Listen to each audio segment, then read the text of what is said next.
Hi, my name is Ryan, and I'm 29 years old.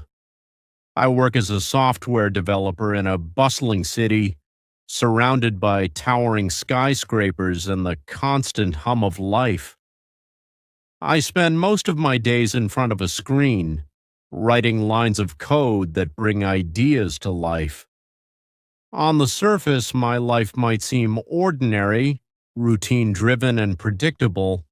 But what makes it extraordinary is the love story I'm about to share with you. Her name is Emma. She's 27 years old and works as a graphic designer. Emma has this incredible ability to take a blank canvas and turn it into something magical. She's creative, passionate, and endlessly inspiring.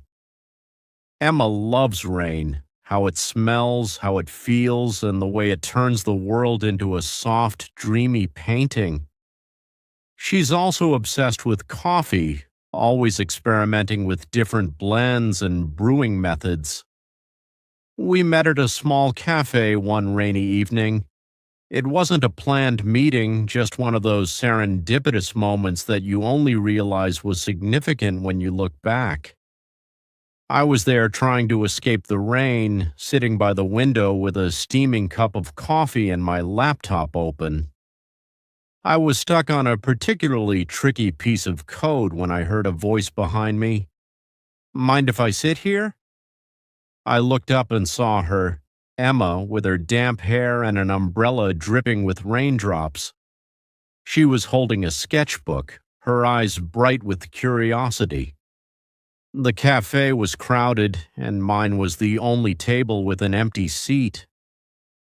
Of course, I said, gesturing to the chair across from me.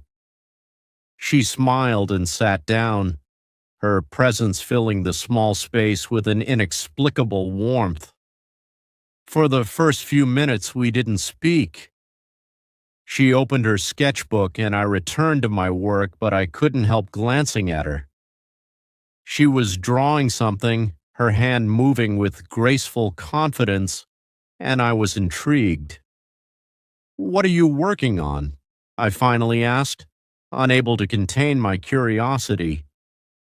She looked up, her cheeks flushing slightly. "Just a random idea," she said, turning the sketchbook so I could see. It was a sketch of the cafe, but with an ethereal touch. The people were drawn as whimsical characters, and the rain outside was transformed into a cascade of sparkling light. "That's amazing," I said, genuinely impressed. "Thanks," she replied, her smile growing. "What about you? What are you working on?" We started talking, and before we knew it, hours had passed. The rain had stopped, the cafe had emptied, and yet we stayed, lost in conversation. Emma told me about her love for art, how she found beauty in the mundane, and how she believed that every moment had the potential to become a masterpiece. I told her about my work, my passion for solving problems, and my love for simplicity. That evening marked the beginning of something extraordinary. Over the next few months, Emma and I became inseparable.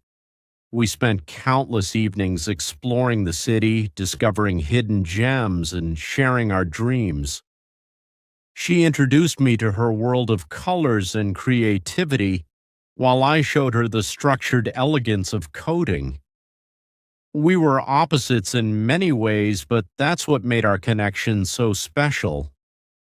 One of my favorite memories with Emma was a spontaneous road trip we took to a nearby countryside. It was her idea. She wanted to escape the city and find inspiration in nature. We packed a few essentials, hopped into my car, and set off with no specific destination in mind. We ended up at a quaint little village surrounded by rolling hills and blooming wildflowers. Emma was in her element, sketching everything she saw, while I captured the moments with my camera. We stayed in a cozy bed and breakfast where we spent the evenings by the fireplace talking about life and dreams. But love isn't always easy, and neither was our journey.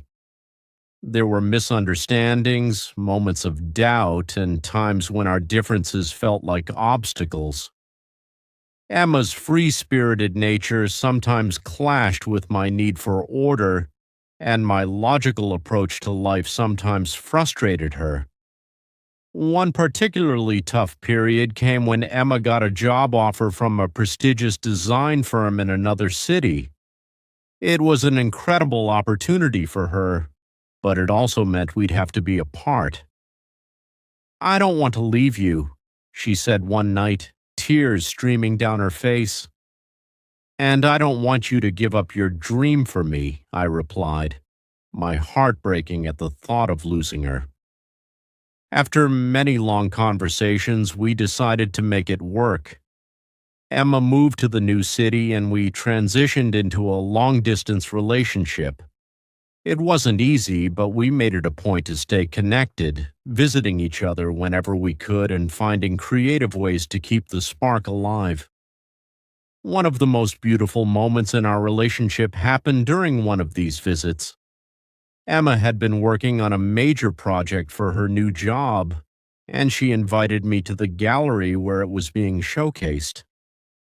When I arrived, I was blown away. Her work was breathtaking, a series of paintings that told a story of love, resilience, and hope. As I stood there taking it all in, Emma came up behind me. "Do you like it?" she asked, her voice filled with anticipation. "Emma," I said, turning to her, "it's perfect. You're amazing." That night, as we walked back to her apartment, I realized something. Emma wasn't just my girlfriend. She was my muse, my inspiration, and the person who made my life a masterpiece. Eventually, we found a way to bridge the distance. Emma decided to start her own design studio and she moved back to our city. We found a cozy apartment together, a space where her art and my technology blended seamlessly. Emma and I were settling into our new chapter together. Our cozy apartment became a reflection of us, a blend of her creative chaos and my structured calm. One corner of the living room was her art studio, filled with paints, brushes, and half-finished canvases. The other corner housed my workstation, with monitors, cables, and sticky notes. In between, we had a simple wooden dining table where we shared meals, laughter, and dreams. Every morning began with Emma brewing her experimental coffee blends, filling the apartment with a warm, comforting aroma. I'd watch her hum a soft tune as she worked her magic with the coffee press, her hair slightly tousled from sleep. "Taste this one," she'd say, handing me a cup. Sometimes it was incredible, other times it was an acquired taste, but I always appreciated the effort she put into the smallest things. In the evenings, we'd often take long walks around the neighborhood. Emma would point out the colors in the sky, the texture of the leaves, or the way the streetlights cast shadows. She had this gift of noticing beauty in things I never paid attention to. "You're like an app for seeing the world in HD, I joked once, and she laughed, her laughter like music that made everything feel lighter. One night as we walked back home, she stopped abruptly. "Ryan," she said, looking up at me with those sparkling eyes, "do you ever feel like you're living in a story?" "What do you mean?" I asked, tilting my head. She gestured around us. "Like this moment, the two of us, the quiet street, the stars above, it feels too perfect to be real." I smiled and pulled her closer. Maybe we're the lucky ones who get to live the kind of story people dream about. Her cheeks turned pink and she rested her head on my shoulder. I like that. As time passed, life threw its challenges our way. One of the biggest was when Emma's father fell seriously ill. She was devastated, and for the first time I saw the vibrant, unstoppable Emma falter. We flew to her hometown, where she spent weeks by her father's bedside, holding his hand and reading to him from his favorite books.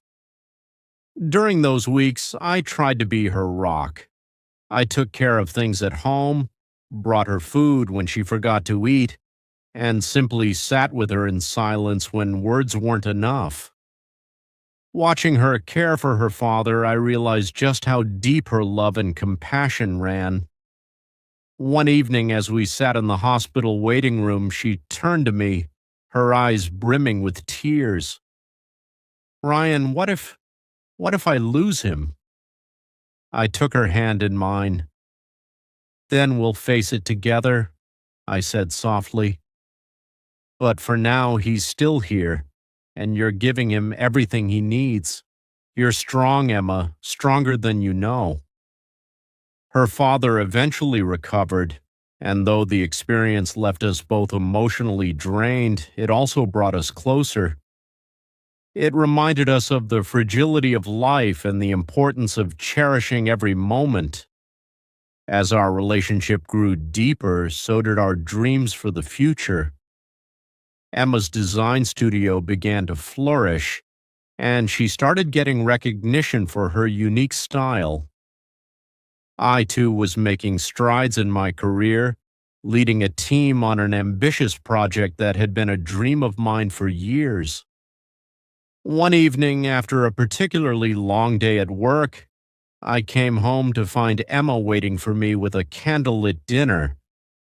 She'd made lasagna, my favorite, and decorated the table with little fairy lights. "What's the occasion?" I asked, grinning. "No occasion," she said, pulling me into a hug. "I just wanted to remind you how much you mean to me." As we ate, we talked about everything, our hopes, our fears, our plans. "Do you ever think about the future?" she asked, her voice soft. "All the time," I said, taking her hand, "and every time I do, you're in it." Tears welled up in her eyes, and she smiled. "Me too, Ryan. Me too." Months later, on a crisp autumn day, I planned a surprise for Emma. We drove to the countryside, to the same little village where we'd taken our first road trip. As we walked through the fields of wildflowers, I stopped and turned to her. "Emma," I began, my heart pounding. "From the moment I met you, you've made my world brighter, more colorful, and more meaningful. You've shown me what it means to truly live, to love, and to dream. I can't imagine my life without you. Will you marry me?" Her eyes widened, and for a moment she was speechless. Then, with tears streaming down her face, she whispered, "Yes, Ryan." 1,000 times yes. Our wedding was a simple yet magical affair, held in a garden surrounded by flowers and our closest friends and family. As we exchanged vows, I looked into her eyes and knew without a doubt that she was my forever. Over the years, Emma and I built a life filled with moments that felt like a beautiful mosaic, pieces of joy, struggle, love, and growth that came together to form something truly unique. One of the biggest changes came when we decided to start a family. It wasn't a decision we took lightly. We spent countless nights talking about our fears, hopes, and dreams.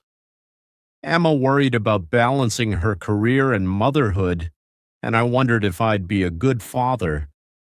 But we both knew that together we could face anything. When Emma told me she was pregnant, I felt a mix of overwhelming joy and nervousness. She announced it in the most Emma-like way. She handed me a small hand-painted mug that read, World's best dad in training. I stared at the mug, then at her, and back at the mug, my brain struggling to catch up. Wait, are you serious? I finally managed to say. She nodded, her eyes brimming with tears and laughter. Yes, Ryan, we're going to be parents. I pulled her into a hug, my own tears threatening to spill. Emma, this is the best news of my life. Pregnancy brought its own set of challenges, but it also deepened our bond in ways I hadn't imagined. Emma was radiant, even on the days when she felt anything but. She'd curl up on the couch, a blanket draped over her, sketching ideas for a new nursery collection she planned to design. I'd bring her snacks, often an odd mix of cravings like pickles and ice cream, and we'd laugh about how life was already unpredictable with a little one on the way. When our daughter Lily was born, the world seemed to stop. Holding her tiny, wrinkled form in my arms, I felt a love so fierce and overwhelming that it took my breath away. Emma, exhausted but glowing, looked at me and whispered, "She's perfect, isn't she?" "She is," I agreed, my voice thick with emotion, "just like her mom." Life with Lily was an adventure from day one. She inherited Emma's curious eyes and my stubborn determination, which meant she was always exploring and getting into mischief. Watching her grow was like watching the world through a new lens. Every small discovery she made felt like a miracle. Emma and I learned to navigate the chaos together, finding joy in the little moments. Late-night feedings became a time for whispered conversations about our dreams for Lily. Her first steps were met with cheers and happy tears, and her first word, "Dada," made me feel like the luckiest man alive. Emma's art evolved too. She started a children's line inspired by Lily, and it quickly became one of her most successful projects. Watching her juggle motherhood and her career was awe-inspiring. She had this incredible ability to pour her love into everything she did, whether it was painting a mural in Lily's room or creating designs that resonated with parents everywhere. As Lily grew older, our little family found a rhythm. We'd spend weekends exploring parks, baking cookies. Lily loved making a mess with the flour, and having movie nights where Emma and I inevitably ended up singing along to animated musicals. One evening, after putting Lily to bed, Emma and I sat on the porch sipping tea and watching the stars. "Do you ever think about how far we've come?" she asked, her voice soft. "All the time," I replied, taking her hand. "From that first meeting at the cafe to now, it feels like a dream." She smiled, leaning her head on my shoulder. "It's better than a dream, Ryan. It's our reality, and I wouldn't trade it for anything." Years later, as I sit here writing this, I'm still in awe of the life we've built. Emma is in her studio, now teaching Lily the basics of painting. Their laughter echoes through the house, a sound that fills me with warmth and gratitude. Life isn't always easy, but it's beautiful in its imperfections. Emma and Lily remind me every day that love is the greatest gift we can give and receive. And as I watch them now, my heart feels full, knowing that this story, our story, is one I'll treasure forever.